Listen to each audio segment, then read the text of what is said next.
발표 시작하겠습니다. 저희는 캔 통신 기반 로그 분석 알고리즘을 연구한 팀입니다. 저희 발표 앞서 이제 캔 통신에 대해서 간단히 설명을 드리면은 이제 저희가 인터넷처럼 통신 간 프로토콜을 이렇게 규약이 되어 있는데, 캔은 이제 자동차 모듈 간 이제 사용되는 그 근거리 네트워크용 이제 프로토콜입니다. 그래서 컨트롤러는 각 모듈이 하나의 CPU처럼 이렇게 각 모듈 간 통신을 하기 때문에 그렇게 사용되는 프로토콜이라 이해하시면 될 것 같습니다. 그래서 저희 연구를 이렇게 소개를 먼저 해드리고 연구 방법, 그리고 결론, 그리고 질의응답으로 진행을 하겠습니다. 연구 배경에 대해 먼저 설명을 해드리면 차량 제조사와 응용 소프트웨어 회사의 그 대립으로 볼 수가 있습니다. 차량 제조사의 경우에는 차량 모듈이 과거에는 단순한 운송 수단이었지만 지금은 전장화된 이렇게 모듈을 가지고 모듈끼리 상호작용을 하면서 이렇게 제어를 하고 모니터링하는 시스템이 많아지다 보니까 자율주행 자동차도 각광을 받고, 따라서 캔 네트워크를 통해 이제 모듈의 제어가 필요한 시점입니다. 그래서 차량 제조사에서만 자동차 모듈을 제어 가능하게 식별자 공개를 하지 않고 있습니다. 하지만 응용 소프트웨어 업체의 경우 내비게이션 회사나 이런 경우에는 차량 모듈에 대한 식별자를 알 수가 없어서 이 모니터링이 굉장히 힘들고 제어도 불가능합니다. 따라서 이러한 모듈 아이디를 식별해야지만 차량 응용 소프트웨어 회사는 발전을 할 수가 있는데, 지금 그 장벽에 가로막혀서 굉장히 어려움을 겪고 있습니다.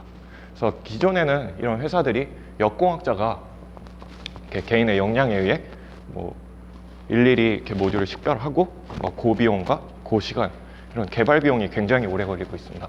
그래서 소프트웨어를 만들어야 되는데 모듈 아이디를 못 찾아서 그 기간이 오히려 더 길어지게 된, 지금 배보다 배꼽이 더 큰 실정입니다. 따라서 이러한 문제를 해결하고자 저희는 캔 통신에 의한 모듈을 모니터링하고 제어할 수 있는 응용 소프트웨어를 개발하고자 하는 그런 연구들의 활성화를 목적으로 하고 있습니다.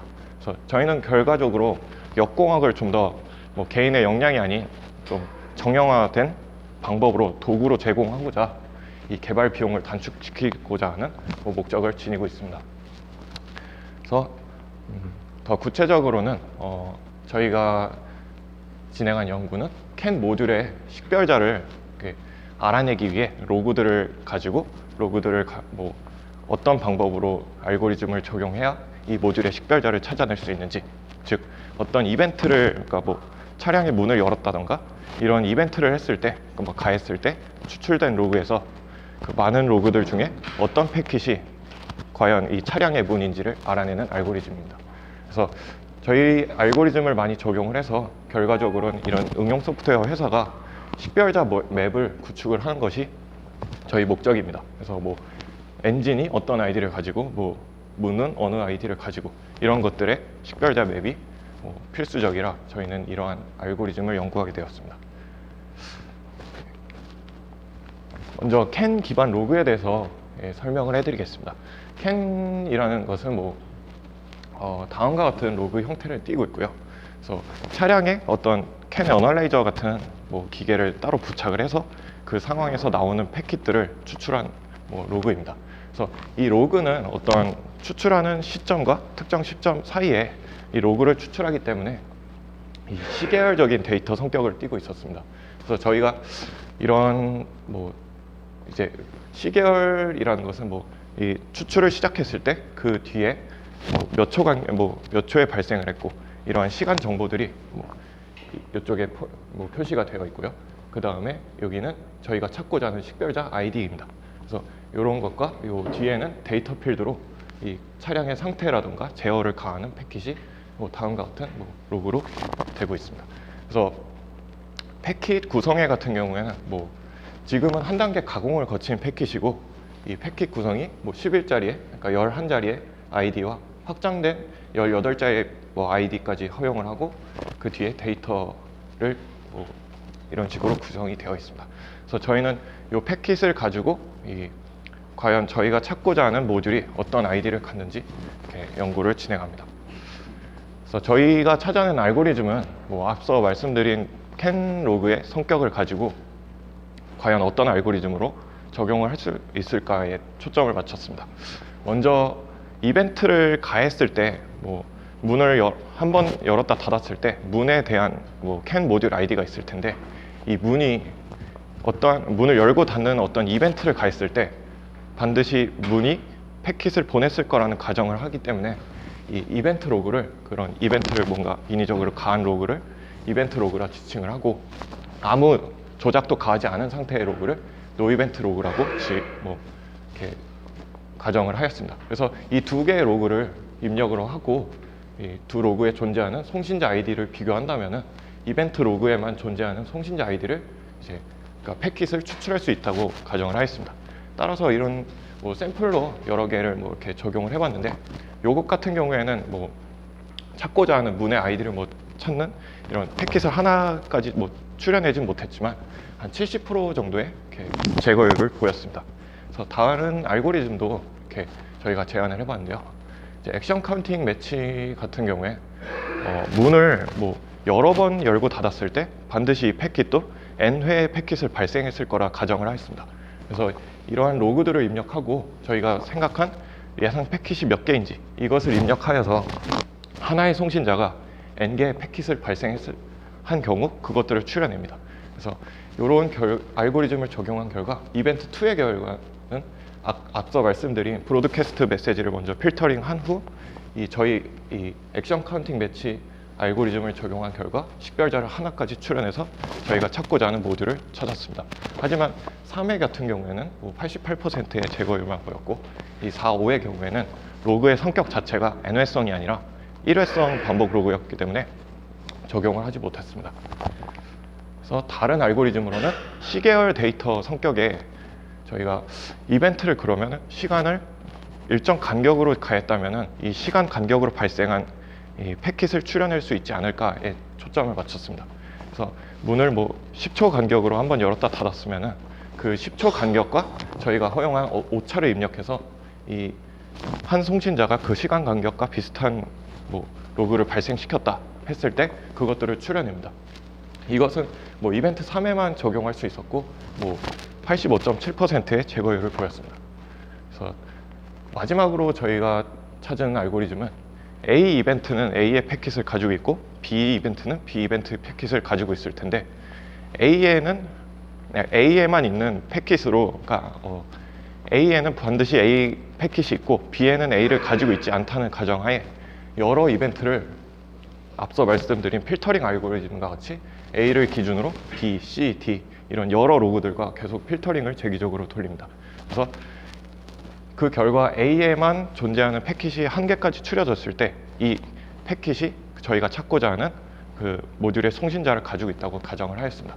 그래서 이 알고리즘 같은 경우에는 이벤트 3, 4, 5 모두 적용할 수가 있었고 높은 신뢰도를 많이 보였습니다. 그래서 저희는 이 알고리즘을 토대로 이 도구를 하나 제작하였습니다. 자바로 간단히 구현을 했고, 저희는 알고리즘이 저희가 찾아낸 게 딱 네 가지를 발견해냈지만 더 추가적으로 할 수 있다고 판단을 하여서 디자인 패턴을 여러 가지 적용을 하는데요. 데코레이터로 이제 알고리즘을 중첩적으로 적용할 수 있게 구현을 하였고, 전략 패턴을 사용해서 알고리즘을 쉽게 추가하거나, 또 UI가 있다 보니까 커맨드를 입력하다 보니 커맨드 패턴을 사용해서 좀 확장성을 높이고자 하였습니다. 그래서 여기는 어떤 폴더 내에서 로그들을 쭉 읽어드리고 여기에 노 이벤트 로그를 지정하고 이 이벤트 로그를 선택하면은 브로드캐스트 메시지를 필터링 할 수 있는 1번 알고리즘을 적용할 수 있게 만들었고, 이 다음 탭에는 추가적인 매처 알고리즘을 더 적용할 수 있게 만들었습니다. 그래서 식별 정보는 여기에 표시가 되며 추출될 로그도 여기서 표현이 됩니다. 그래서 송신자 추출률을 이렇게 그래프화 시켜서 볼 수 있게 시각화하였고요. 그래서 노 이벤트 로그와 이벤트 로그의 필터링 알고리즘 적용을 다음과 같은 아까 말씀드린 순서대로 이렇게 적용을 한 결과 총 패킷 수가 2,592고 139개의 송신자를 지니고 있으며 이를 토대로 필터링을 진행을 하게 됩니다.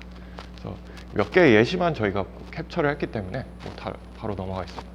그래서 액션 카운팅 매처 알고리즘을 적용을 하는데 저희는 지금 핸들 리모컨 버튼을 볼륨업 버튼을 3회 누른 로그를 입력을 하여서 이 버튼을 3회 눌렀지만 버튼을 눌리고 풀리는 이 두 가지의 패킷을 발생했다고 저희는 판단을 하여서 총 6개의 패킷이 발생했다고 가정을 했습니다. 그래서 발생한 패킷 수를 6개로 입력하고 다음과 같은 로그에서 이 패킷을 추출한 결과 이렇게 찾아낸 것을 볼 수 있습니다. 하지만 이렇게 단순히 이 필터링과 액션 카운팅 두 가지 알고리즘만 적용해서 찾는 경우는 거의 없었습니다. 그래서 다른 뭐 예시를 보자면은 이렇게 인터벌 이제 시간 간격으로 패킷을 추출해낸 결과 뭐 필터링 알고리즘도 적용한 후 이제 패킷을 시간 간격으로 추출해냈지만 아직 송신자가 8개로 추려져서 저희가 찾고자 하는 모듈이 어떤 아이디인지를 아직 판단을 못한 상태입니다. 그래서 다른 매처 알고리즘을 중첩해서 또 적용을 하게 만들었습니다. 그래서 앞서 설명한 그 핸들 리모컨과 다른 뭐 전조등, 미등 이런 로그들을 다른 로그들을 B라는 C 이벤트를 선택해서 필터링한 결과 이 수출률이 결국 1까지 그러니까 99.99 이런 식으로 송신자 수를 하나로 줄인 것을 볼 수 있습니다.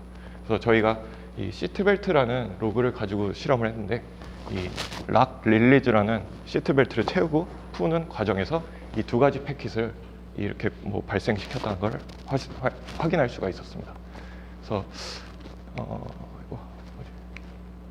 네, 저희가 그래서 내린 결론은 각 알고리즘은 뭐 신뢰도가 굉장히 높은 알고리즘은 없었으나 각 알고리즘을 중첩해서 사용한다면 굉장히 상호 보완적으로 이용할 수가 있었고 이 로그를 추출하는 게 가장 중요했습니다. 그래서 로그를 뭐 추출하는 것은 저희가 사용한 도구는 뭐 전문가들이 많이 이용하기 때문에 이 적절한 알고리즘을 뭐 사용하기 위해서는 로그를 잘 추출해야 하며 뭐 알고리즘을 2개 이상 적용하는 것이 신뢰도가 굉장히 높았습니다. 그래서 이벤트 로그 필터링 같은 경우에는 추가적으로 적용하기보다는 뭐 아무 다른 알고리즘에 이렇게 영향을 주지 않는 것으로 판단돼요. 저희는 약간 기본적으로 기본 기능으로 이렇게 포함을 시켰습니다. 그래서 저희 프로젝트가 뭐 오랫동안 이렇게 성과를 많이 보였는데 저희는 실제로 띵크웨어라는 아이나비 회사에서 저희한테 과제를 주었기 때문에 이런 프로젝트를 진행하게 되었고요. 지금 특허로서는 뭐 지금 다른 회사에서는 전혀 이런 도구를 제한한 곳이 없기 때문에 신규성과 뭐 진보성 그리고 실제 산학에서 쓰기 때문에 뭐 산업성 뭐 이용 가능성도 갖춰서 특허 등록이 굉장히 뭐 이렇게 뭐 긍정적일 것으로 예상이 되고요. 그리고 논문도 이 알고리즘을 발표를 해서 저희가 우수 논문으로 지정을 받았습니다. 뭐 저희 성과는 이 정도로 소개를 해드리고 이상으로 발표를 마치고 질의응답을 받겠습니다. 데이터를 캡처하는 인터페이스가 예. 어디를 통해서 캡처를 하죠? 아, 실제 차량 모듈에서 이런 패킷 말씀하시는 건가? 차량 안에서 돌아다니는 데이터를 예. 뽑아가지고 컴퓨터에서 예. 분석해서 보여준 거잖아요. 예. 뽑았냐 그 인터페이스를. 그 캔 프로토콜에 맞는 그 규격이 네. 데이터 꽂은 거잖아요. 예, 그렇습니다. 그러면 캠이라는 건 인포션으로 나와 있는데 예. 여기에 프레임 포맷에 필드들이 다 있잖아요. 예. 통신자 주소, 보낸 시간, 어떤 이벤트. 예. 그냥 캡처해서 그 뽑아낸 거 외에는 특별히 없어 보이는데 우리가 만약에 상업성을 가지려면 예를 들어 차량 문이 다 안 닫힌 이벤트 상태에서 예. 에스컬레이터가 밟아졌다. 안전에 문제가 있다거나 차량의 고장이 날 무슨 가능성을 진단한다든가 그래야 지금 상업성을 가질 수가 있는데 이거는 그냥 일반적인 통신 네트워크 돌아다니는 패킷 캡처해가지고 누가 보냈는지 몇 시에 보냈는지 어떤 데이터를 의미하는지 이거 알아낸 거에 의미가 없어 보이거든요. 그 송신자 아이디를 그러니까 어떻게 보면 모듈이 저희가 그 눈으로 볼 수 있는 모듈이 어떤 아이디인지를 실제로 이 띵크웨어 회사에는 알 수가 없어서 그 정보가 필요하다고 저희에게 과제를 내어주은 거고요. 이거를 토대로 그러니까 그쪽에서 나중에 어떤 예. 컨텐츠를 만들기 위해서 필요한 기초 자료 수집용이지 이 예. 자체로서 어떤 그렇게 얘기에는 너무나 기초적인 그냥 데이터 통신 얘기일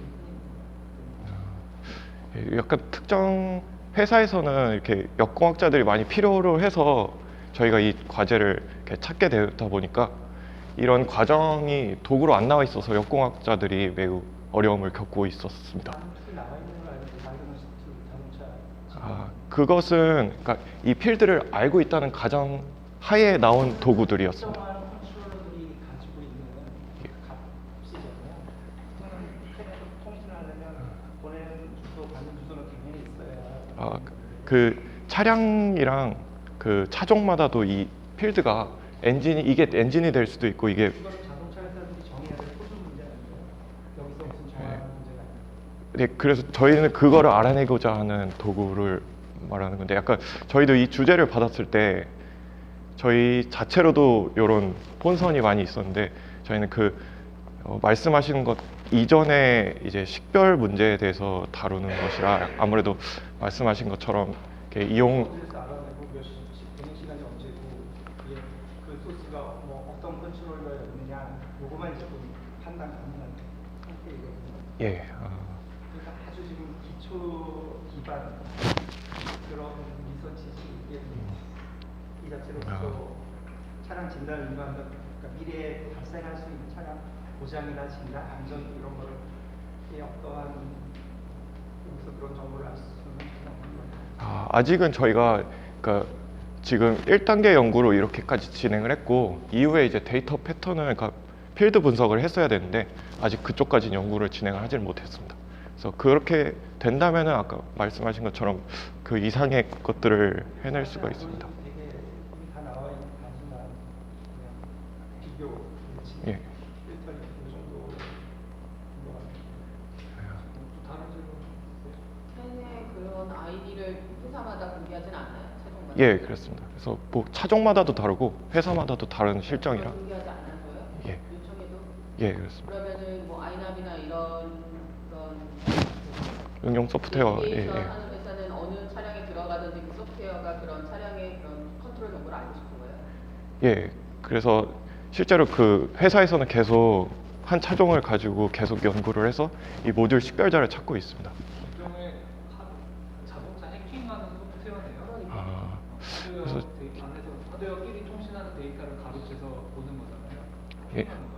역공학이란 그 분야 자체가 워낙에 그러니까 대기업이 아닌 중소기업에서 대기업 제품이나 혹은 그에 따르는 뭐 응용적인 제품을 만들기 위해서 이러한 분석을 실제로 많이 하는 것으로 알고 있습니다. 자신의 차량을 예. 진단하는 진단 프로그램이 다 있거든요. 예, 그렇습니다. 그러니까 자동차에서는 자기가 공개를 안 했을 뿐이지 다 가지고 있어. 예, 자동차에서는 다 가지고 있습니다. 서로 정하지 않았을 뿐이에요. 아, 일부러 그랬겠죠. 예, 다른 데는 다 알게 되면 이제 많이 건드릴까 봐 이렇게 되는 거예요.